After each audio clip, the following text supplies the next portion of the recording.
All right, what's up, traders? Welcome back. We're going to be looking at Bitcoin and a few other things that I'm looking at right now for potential positions, and we'll look at a couple positions that I am currently in. Bitcoin's still struggling at monthly support, which we know old support can be resistance. If we go to the monthly time frame, I'll show you that level. It is right there. It is that bearish monthly close right there. That was the lowest monthly close in the bull market. You can see that we broke through it right there. That's where your resistance is coming from. If we keep moving up and we close the monthly above that area, next potential bullish upside target would be $40,038. So we'll see if it's able to do so. The longer it stays up here, the better it'll look. Of course, unless it gets like all the way out to November the 18th or something like that, then it'll start to look pretty bad. But if it makes a bull flag up here, that'll look pretty good. People may jump into this thing. With the rumors surrounding the ETFs and all that good stuff. If it fails here, this is a good spot to look for short entries as well. I am already taking a short entry, but it's not a normal short position where I have made a few scalps, but I also have a hedge put on. The hedge is not going to lose any money as the stop is better than break even. So I shouldn't even lose anything in fees. So the trade is completely free. It's just a hedge. If Bitcoin continues to roll over, then the Bitcoin that I hodl should be protected. All right, moving on to the S&Ps. As you can see, we rolled over again last week. Man, the last 3 days were just crazy, straight down. We're in a very big zone of consolidation. I'll show you that consolidation. It's a massive zone. This zone right through here, that's where we currently are. You can see there's a lot of action in here. So we may be finding support in this area. We don't know, obviously, if support's going to hold or not, but it has fallen quite some distance in a short period of time. So we'll see. There is a daily support right there at 4109.86. That price will be different on the ES minis. Let's go to the futures contracts because, we trade futures as well. There is going to be daily support setting at 4127 spot 50. If we close under this 4127 spot 50 level, then I would look for 4074 spot 50 to be that potential support. But same scenario, you got chop in here, chop. We are in a zone where we could potentially find some support here, and that would be fantastic moving forward. Looking at the NASDAQ, so the NDX, same thing as the NASDAQ. It literally is doing almost the same thing as the S&P 500, but you can see on Friday there, you did not make a lower close like you did on the S&Ps. Mainly for that is because the NASDAQ holds more tech in it, so that is why it literally looks better on the year. For that, I'll pull up the US 100. You can see that the S&P 500 right now is only a little bit better than 6% year to date as far as gains are concerned. You can see the NASDAQ still has 28% return associated with it where it currently is trading. So, I mean, the NASDAQ is still up pretty good. So we'll see what happens there. Broke down and closed below support there. Next daily support is going to be 13,693. Once again, we'll go look at the actual futures because, like I said, we are futures traders here. You can see we did close below daily support there on Thursday and Friday. So it does look like it may be wanting to test that 14,000 big figure number. There is an old resistance level that could potentially act as support. If we do fall, I would expect 13,913 to be the next level of potential support. And we're just looking for a bounce. Euro USD, it's trading all crazy right now because the dollar is. I would expect the dollar to continue its rally. If something were to change, rate cuts, for instance, which we're not expecting that. Market's not pricing that in. Not anytime soon anyways. However, the trend is your friend until the end of the trend. Any pops in price or selling opportunities, in my opinion.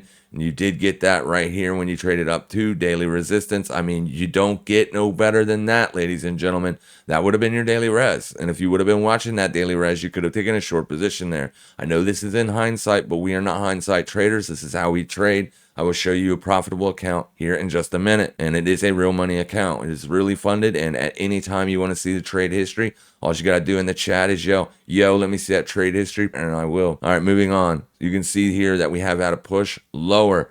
It looks like, I mean, with this move here, We could get a bit more consolidation, a little bit more up. I wouldn't even doubt it if we got above the yearly opening range, but I would be looking around the 1.07, for potential resistance, looking for another big, massive move to the downside. With this as a measured move, you could be setting at parity in no time at all. The short in Aussie dollar, we're still holding it. However, Aussie dollar is making some sort of a wedging formation, kind of, sort of here. I do not trade patterns, but other people do. So whenever I see them, I make them relevant. There you go. You got a descending wedge there. Typically, people look for these to be bullish in nature. Right here, you made a fresh yearly low. Boom, fresh yearly low. Reacted bullishly. We had some bullishness on Friday, but that bullishness was soon met with sellers just chopping sideways here in a range, but making a fresh yearly low, which is important. All right, so dollar doing the same thing as the euro. It looked like we were going to break down and see lower lows, push it maybe down into the 105 spot 065 area. It did not happen. All right, so with that being said, right now what we got is we got a rejection off of daily res right there, 106 spot 67. I expect us to trade in this range. If it breaks back down and gets under that price, area of support to watch, 105 spot 592. Now let's go look at the Magnificent Seven. Apple, big move to the downside. Looking for short entries right in through there. Got it. Boom. Took profits. That trade is done. Amazon, not looking for shorts on Apple right now. We're looking for bounces potentially up to 173.25, 172.98. Sorry, as that would be demand or supply. Apologies. And then you got also daily res right there. So that would be a good area to look for a pullback to. If you do pull back to that area, then it wouldn't be a bad idea to watch that area to see if it holds as resistance. If it does not, if you start closing dailies above that, then the short trade isn't there. Amazon had a massive spike to the upside. Trend line, baby.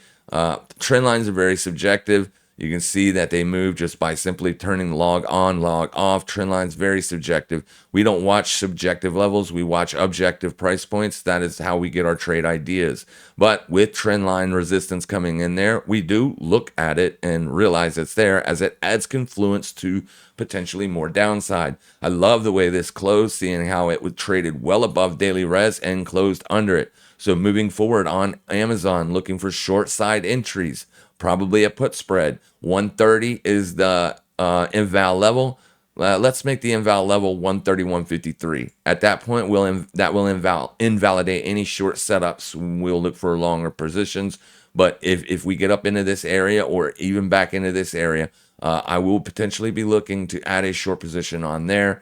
Google, just massive gap down on good earnings. They had both lower end and top end met. Good earnings, beat, sold off. Why? Because it was making fresh yearly highs. And when people start to rotate capital from higher risky assets into not so much risky assets, like if a rate cut is on in the future, people will start coming out of these riskier assets to lock up those high interest rates. And that's why, in my opinion, it's just an opinion. I have no evidence stating the fact, but I mean, it's pretty obvious when you look at it. It was making fresh yearly highs not too long ago. On the 12th of October, you made a fresh yearly high, then you traded sideways, and then you had a beat on earnings, and boom, big massive sell-off. Meta, same thing. This thing made fresh yearly highs October the 12th, and then sold off from there. So that's what I see happening in these assets. I mean, these 2 days right here, massive move down. Oh my gosh, that's almost a $30 move. Just imagine if you held one put, that would have been a $3,000 trade. Massive move to the downside on Meta. All right, so moving forward, I am looking for this thing to find resistance. Unfortunately, there is none here. I mean, we got the same kind of stuff that we got going on the S&P 500 where there is a lot of action through there, but there is no actual price level. The only price level that I see would be potential supply setting at 309.50. If it got up there, I could still look for shorts. Daily closes above the close of that candle. Put you around, what is that, 314.06 would be a short side invalidation in my opinion. NVIDIA, head and shoulders pattern. Everybody's talking about it. Everybody sees it. If you see it, so does everybody else. Please understand that. There is your left shoulder, head, right shoulder, dump, right? So that's what everybody's looking for to happen on NVIDIA. contrarian view is to wait for a pullback up to 430, spot 77, as that is supply. If we get up into there, then I could potentially look for a put spread on NVIDIA. If we close above this daily close, then I would wait for a test of up there. If you close the daily above 460.95, in my opinion, that would invalidate short setups.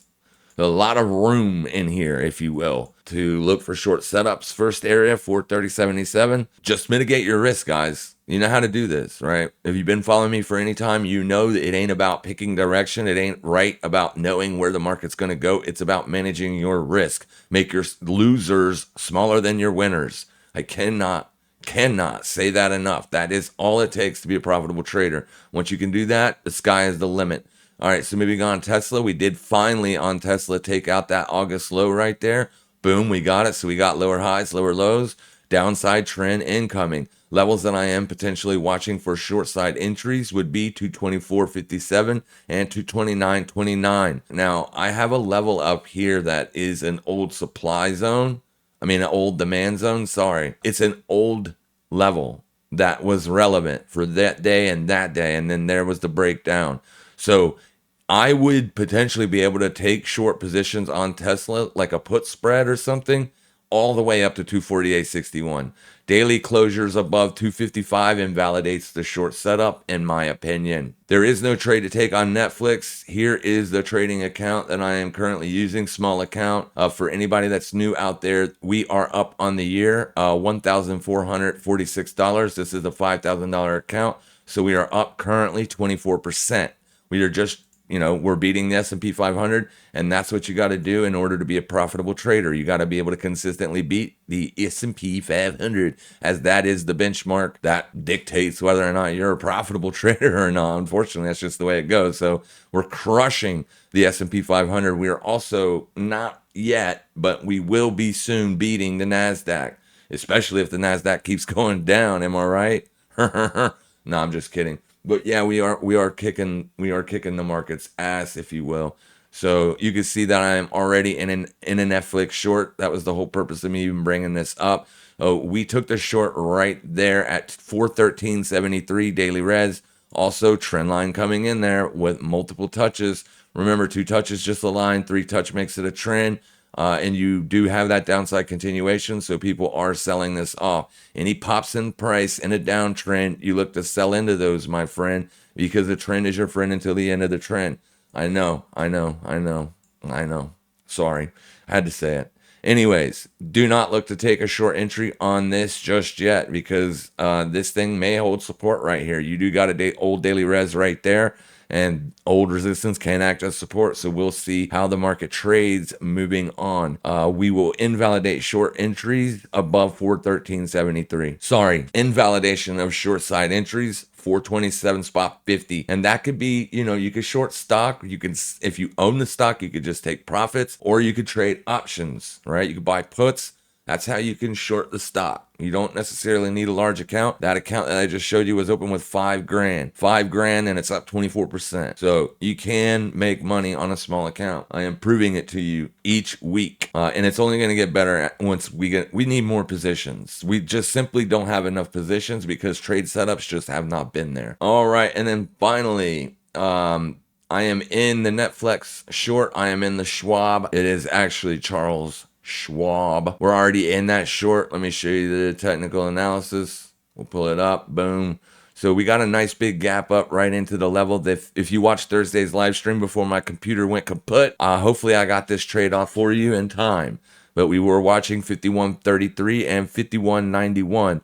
Invalidation of the short level would be 53.69. As long as we stay under these levels right here, I will hold my short position. I am looking for a fresh yearly low, which would be all the way down there, $45. I'm not saying that it will happen. It's just what I am looking for. Oracle is looking for shorts. 105.92. We have a double top structure up there. We did take out the August low. We have lower highs, lower lows. This is a new, fresh, potential downtrend. What do? We look to short the pops in price. So in a sense, what we're looking for is we're looking for this and this to happen. But anything over 107, we will stop looking for short entries, as it could say that we're going to be looking for higher moves in price.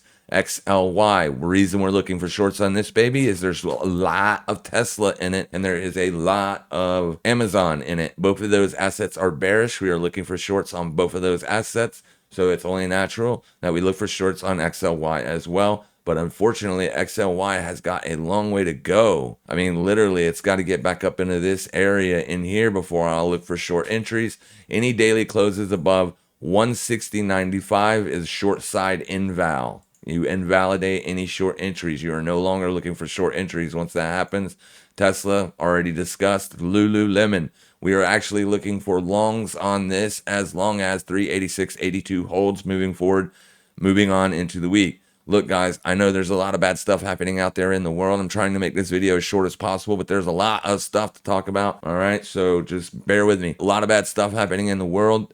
The Lulu trade could be wrong, right? Obviously, just watch 386.82. If you start closing daily candles under that, then leave it alone. All right, don't look for longs. I'm going to be looking for longs via call options because it is a very expensive stock, trading at $386 a share. If you don't know anything about options, I do have an options playlist. I will be adding to that options playlist, but go ahead, take a look at it. There's a couple videos down there. They're pretty quick, to the point. Basically, what you need to learn for options is the lingo, how to speak it, right? Basically. Another long entry potential, UNH, United Healthcare. We're watching this green zone. Anything under the green zone will invalidate the long entry. SMPS, same scenario here. Anything down in here, in my opinion, anything below this would let's just move this over here like that. Boom. Anything lower than 444 spot 35, no longer looking for longs because you will be taking out that low right there, and it is a major swing low, and that would give you a lower low. Then in that point, we'd be looking for a lower high. So we would no longer be looking for longs. We had actually switched that bias to sell side biases, but there are some analysis out there that says that lows could be looked for around this time. So we could see some accumulation here, would be beautiful, as that would be putting in a near-term cycle low, looking for move to the upside via calls. Expensive stock. GDX, man, I'm kicking myself in the butt for this one. I'm not sure if I was able to get this off or not before the stream ended, but I said watch to 28.32 for potential entries, and invalidation for long entries would be 27.74. And then we're going to go intraday on this one because it is sickening. I left my computer, or left the office after the live stream exploded. I did watch a few things. I was looking for entries, but nothing happened. So around 11:45, I left the office, and at what time is this? Boom, 12:35. You tagged my level to perfection and exploded to the upside. This would have been one hell of a day trade. You could have taken profits on this day. It really, really sucks because gold, I'm looking for longs. When the world is in disarray, people like to fly to gold, and they did it right there where I said to look for bullish entries. I mean, it's not a science, guys. It's just straight up analysis, technical analysis, but we use objective levels. Here we go. Another trend line. Verizon. We've already taken this short. The short what entry was at 34.47 or 34.30. That is where we got short. I wouldn't expect you to take a short on this unless you get back up here. Price invalidation for looking for shorts would be 35.02. Daily closes above $35. You're no longer looking for shorts because this will be a breakout. And lastly, these three stocks are basically weapons manufacturers, airplane makers, defense stocks, if you will. With what's going on in the Middle East right now, if it escalates, I would expect these things to rally. Current price I'm looking for on Lockheed Martin for potential buying opportunities would be 440.34, but I will go as low as 434.14. If we could get down in there, obviously I'd be looking to buy calls on that. Boeing, not really doing so good. When the first tensions started, or the escalation, or when the actual event happened, Boeing did get a 4-day pop there, but that has since been sold into. This could be a bear trap here. So I am watching 177.73 very, very closely. If we are unable to close daily candles below 177.73, I will be looking to buy calls on it. And remember, I will only have a 1% risk on that per the account. If it hits 60 bucks, I'm out. And that's the way you got to trade. Small winners, small losers. You get more winners than losers, then you're profitable. Not Lockheed Martin. Sorry, Northrop Grumman, another airplane. These people make jet fighters. So does Lockheed, and Boeing. But I'm just saying, yeah, if it holds 465.12, I'll be looking for bullish entries via call options. All right, thank you guys so much for watching. I know this video is going to be long. I'm going to try to cut it down a little bit in post, but I believe you should have heard every single word of that, because those are potential trade setups that we will be looking for in the coming days, coming weeks. So thank you guys for watching. Make sure you guys trade safe, trade smart, and as always, happy trading, everybody.